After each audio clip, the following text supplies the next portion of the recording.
Bonjour ou bonsoir, tout dépend à quelle heure vous écoutez ce podcast de l'ODJ Média. Notre chroniqueur de l'ODJ, Noureddine Batige, partage son avis et ses réflexions dans un article qu'il a intitulé « À défaut d'un accord sur le relèvement du plafond de la dette, l'économie US au bord de la banqueroute ».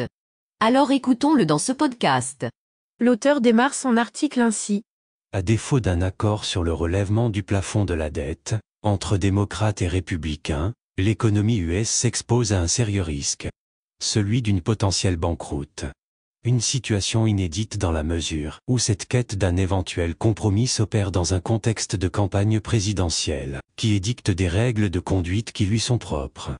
Et pour comprendre la situation, il faut garder en tête que, certes, le Congrès américain a toutes les prérogatives d'autoriser les États-Unis, premier emprunteur du monde, à émettre encore de la dette en relevant la limite de ses emprunts, qui se situe aujourd'hui à plus de 31 000 milliards de dollars, un montant supérieur à leur produit intérieur brut.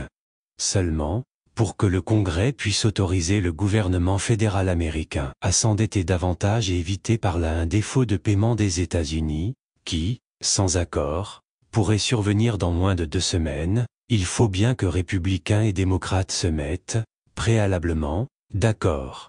L'auteur poursuit son article ainsi. Avec les républicains majoritaires à la Chambre, Joe Biden et les démocrates ne pourront donc pas faire passer de nouveaux grands projets. Joe Biden se doit de composer avec Kevin McCarthy, président de la Chambre des représentants des États-Unis et qui, depuis 2014, dirige le groupe républicain à la Chambre basse du Congrès. Pour mieux rendre compte de la situation, un petit feedback s'impose. L'histoire commença par une alerte et une deadline. Si rien n'est fait, les USA ne seraient plus en mesure, à compter du 1er juin, ni de verser des salaires, retraites ou prestations sociales, ni d'honorer leurs échéances ou de rembourser leurs créanciers. C'est ce qu'on appelle défaut de paiement dont les répercussions dans le cas de la première économie mondiale auront une large portée. L'auteur mentionne ainsi.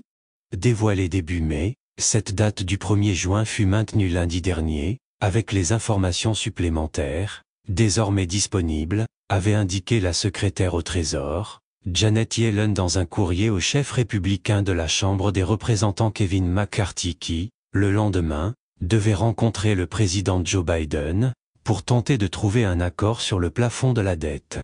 Dans ce même courrier, Janet Yellen aurait expliqué que le Trésor ne sera probablement plus en mesure de satisfaire toutes les obligations du gouvernement si le Congrès n'a pas agi pour relever ou suspendre la limite de la dette début juin, et potentiellement dès le 1er juin. L'auteur ajoute ainsi.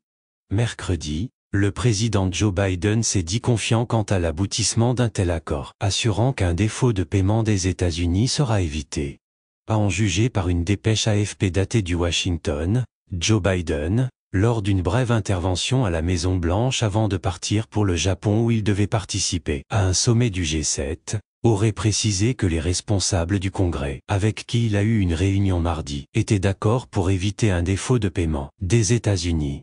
J'ai confiance dans le fait que nous allons avoir un accord sur le budget et que l'Amérique ne va pas faire défaut, avait déclaré le président répétant qu'une telle défaillance serait catastrophique pour l'économie américaine et le peuple américain.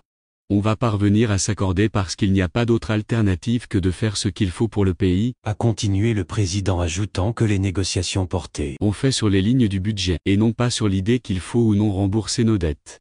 N'empêche, qu'à en juger par la même source, le président avait par ailleurs précisé qu'il avait raccourci son voyage en Asie après le G7 afin d'être là pour les négociations finales et signer un accord avec les responsables du Congrès. Il a également ajouté qu'il resterait en contact étroit avec le chef des Républicains à la Chambre des représentants et qu'il tiendrait une conférence de presse dimanche. L'auteur conclut son article ainsi.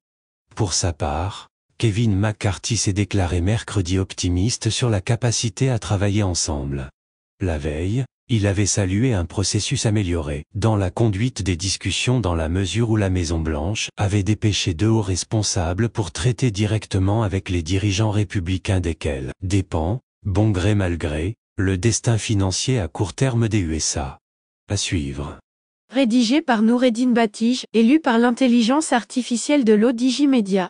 Merci d'avoir écouté ce podcast de l'ODJ Média, ce bouquet de supports numériques, portails, magazine mensuel connecté, web radio et web TV. N'oubliez pas de télécharger notre application Lodigi mobile sur Play Store et de vous abonner à notre chaîne YouTube Lodigi TV.